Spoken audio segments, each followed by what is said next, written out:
Welcome to Immerse Kingdom's reading for Week 15, Day 75. Hezekiah, son of Ahaz, began to rule over Judah in the 3rd year of King Hoshea's reign in Israel. He was 25 years old when he became king, and he reigned in Jerusalem 29 years. His mother was Abijah, the daughter of Zechariah. He did what was pleasing in the Lord's sight, just as his ancestor David had done. He removed the pagan shrines, smashed the sacred pillars, and cut down the Asherah poles. He broke up the bronze serpent that Moses had made, because the people of Israel had been offering sacrifices to it.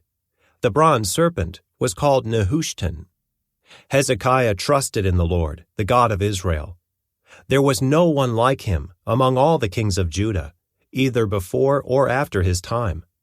He remained faithful to the Lord in everything, and he carefully obeyed all the commands the Lord had given Moses.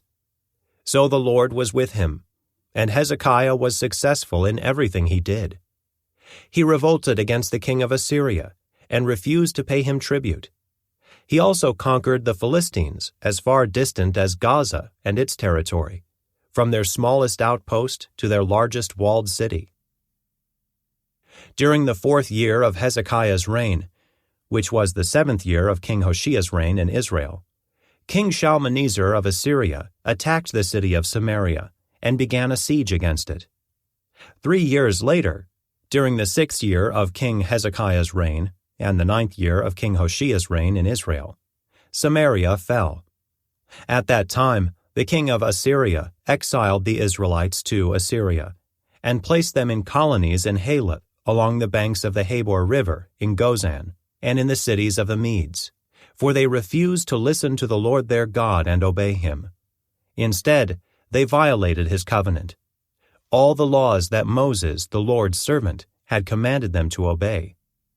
In the 14th year of King Hezekiah's reign, King Sennacherib of Assyria came to attack the fortified towns of Judah and conquered them.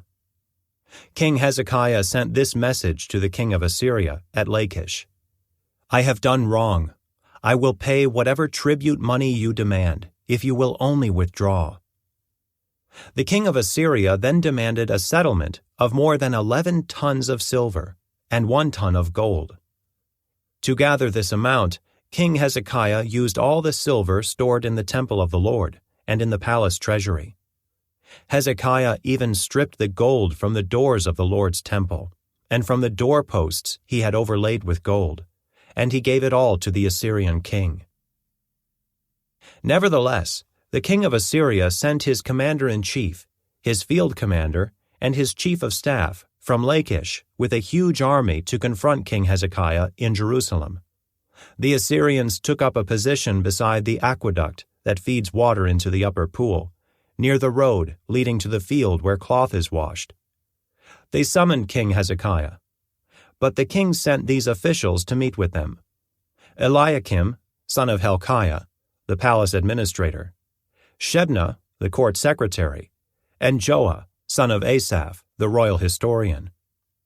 Then the Assyrian king's chief of staff told them to give this message to Hezekiah: "This is what the great king of Assyria says. What are you trusting in that makes you so confident? Do you think that mere words can substitute for military skill and strength? Who are you counting on, that you have rebelled against me? On Egypt? If you lean on Egypt, it will be like a reed that splinters beneath your weight and pierces your hand. Pharaoh, the king of Egypt, is completely unreliable. But perhaps you will say to me, 'We are trusting in the Lord our God.' But isn't he the one who was insulted by Hezekiah? Didn't Hezekiah tear down his shrines and altars and make everyone in Judah and Jerusalem worship only at the altar here in Jerusalem? I'll tell you what, strike a bargain with my master, the king of Assyria. I will give you 2,000 horses, if you can find that many men to ride on them. With your tiny army, how can you think of challenging even the weakest contingent of my master's troops, even with the help of Egypt's chariots and charioteers? What's more, do you think we have invaded your land without the Lord's direction? The Lord himself told us, 'Attack this land and destroy it.' Then Eliakim, son of Hilkiah, Shebna, and Joah said to the Assyrian chief of staff, "Please speak to us in Aramaic, for we understand it well. Don't speak in Hebrew, for the people on the wall will hear." But Sennacherib's chief of staff replied, "Do you think my master sent this message only to you and your master?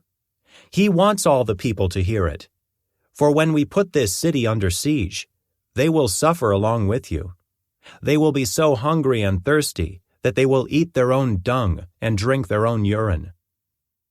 Then the chief of staff stood and shouted in Hebrew to the people on the wall, "Listen to this message from the great king of Assyria. This is what the king says.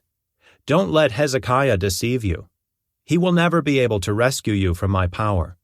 Don't let him fool you into trusting in the Lord by saying, 'The Lord will surely rescue us. This city will never fall into the hands of the Assyrian king.' Don't listen to Hezekiah. These are the terms the king of Assyria is offering. Make peace with me.